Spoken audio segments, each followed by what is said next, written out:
So I think one of the biggest frustrations in being your partner in real estate, like on the behind the scenes side, is that people do not listen to you when you're telling them what to price their homes at.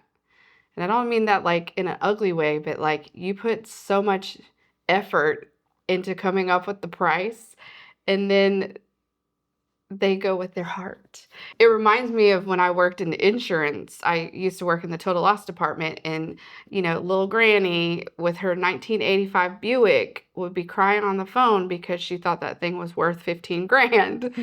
And so I just wanted you to talk a little bit about that, and like what actually goes into, like, you're not just throwing numbers out there, like what actually goes into um, when you come up with a price for people selling their homes.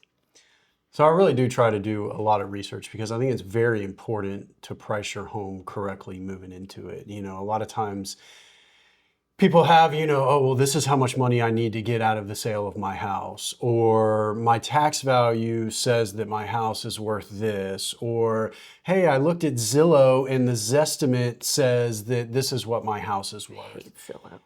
Zillow is definitely not my best friend. Zillow is an algorithm that comes up with a value based on it is based on homes that have sold around the area, but it doesn't take into consideration the condition of the home.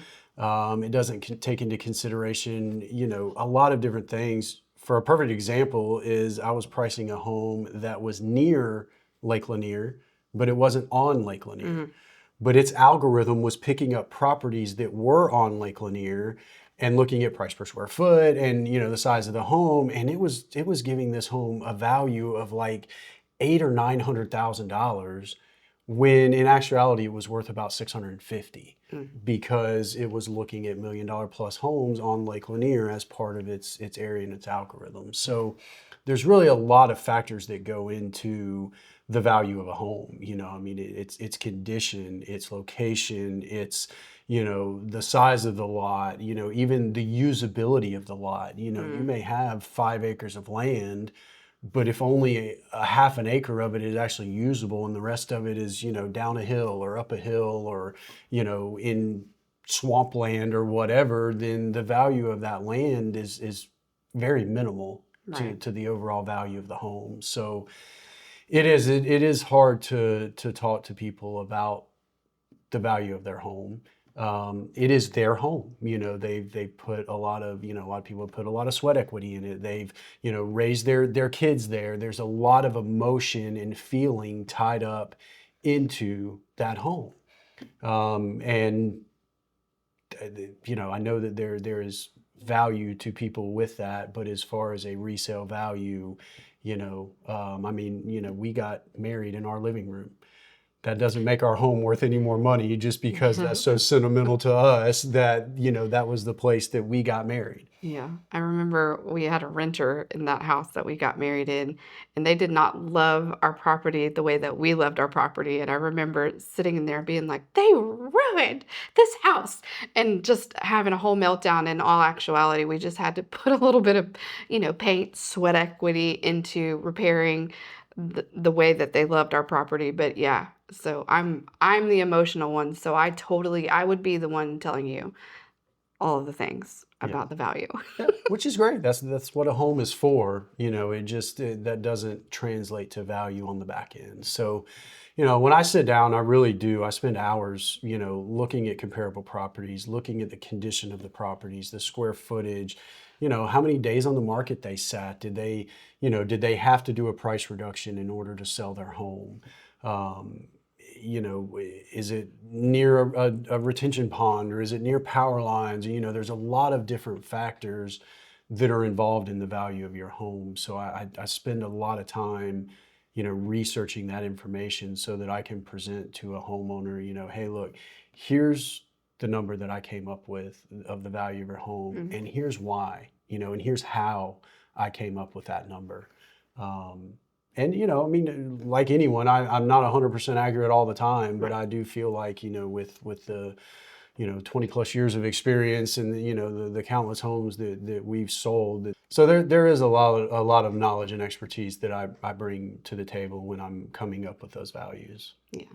There's something that you hit on there that is sort of a sidebar to what we're talking about, but also important, when you were talking about how it depends, like the variables that go into how long your house sits on the market. So I get people all the time that are like, I don't understand why this house is sitting on the market because so and so's house sold in 48 hours. Well, so and so's house is over there in a different area, and they're very. I mean, like we look at a lot of data, like with Gwinnett County, well, all the surrounding counties, and it is really wild how different parts of Gwinnett County, like what their market looks like. And then when you go out even further north, like you're gonna sit on the market, and people are like, oh, well, that it really makes a difference where you're at, what your price point is. All of those things like really make a difference. But I feel like you do a good job of like setting them up for how long. Like we had one during the summertime where you told them like the way that our market is right now, even though you're like in a prime place, it's gonna sit. Mm-hmm. It's not going tomorrow. And I felt like you prepped that client well for like what it was really gonna look like. Because yeah, people see stuff online and they're like, that why is mine not selling? Well, Yeah. there's a lot that goes into that. Yeah, different factors. I mean, do you have a steep driveway? Does it have a steep uphill, downhill? I had one recently that beautiful home, nothing wrong with the home, didn't have much of a backyard. And I mean, when you look at a house that in what you look at is like, oh, this would be a family that would live here. We've got 4 bedrooms, we've got a basement, we've got 3,000 square feet. Like that's normally a house that a family would move into with kids. And one of the things that a lot of people look at when they're looking for a house for their family is, a backyard that the kids can play in. So, that even though you're looking at, say, the same exact house on a different lot, oh, well, that one sold, quicker. It's the same square footage, same everything, except for you didn't have much of a backyard for the kids to play in. So those are a lot of factors that play into the value of a home. I mean, obviously condition, that's something that we go over with our clients when we're doing a walkthrough, when we're talking about, okay, I want to sell my house. What do I need to do? It's like, okay, what is the condition? What is the curb appeal? Buyers that are buying a home for themselves are buying on emotion. How does this house make me feel when I walk in? Can I envision raising my family here? Can I envision whatever my goal is for this home? Can I envision that here? And I mean, we've talked about it before, but the house that we live in, that was a tough choice for you because it was not staged well. It was not, cleaned. It didn't have that curb appeal. And you had a hard time envisioning, us raising our family there. Yeah. And I think that's a lot. A lot of buyers fall within that. It's hard to visualize what a house can be.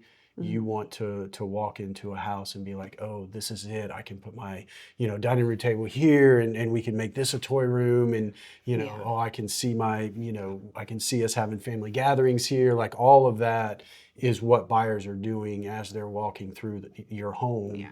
I do love listening to you walk people through that because it reminds me of like our own, like we sat at those people's kitchen tables with you trying to like cast the vision for me because I couldn't see past, the aesthetic properties. But I think that's like really awesome because you're listening to these people and you get it. Like even though you're the real estate agent, like you have yourself been in the position where, I mean, it is an emotional purchase. It's a big deal. And so I love listening to you hear them out. And then because you just have a unique perspective on a lot of things, especially when it comes to, like the actual structure, and you can envision things just like working with your dad and doing like remodeling and construction type of stuff. It's like you can be like, all right, here's this room. You could do XYZ with it. And sometimes I'm like, how did he get there? Because my mind just doesn't work that way. So I think it's really cool that you offer that as well as, like, the real estate, advice is awesome, but you just have a unique perspective on the structure and how to like stage and what you can really do with this space that some people just and we just don't see it like that. Yeah, yeah, it's definitely hard to visualize that. So I try and point that out, to people as we're walking through, like, hey, this is what could be here. This is what, you could do.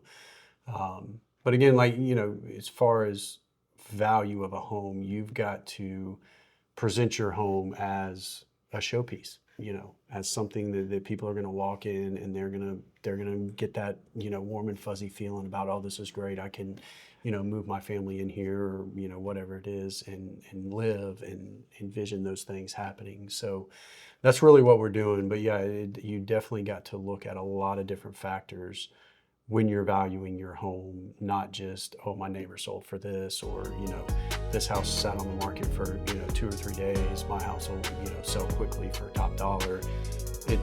There's a lot that goes into it.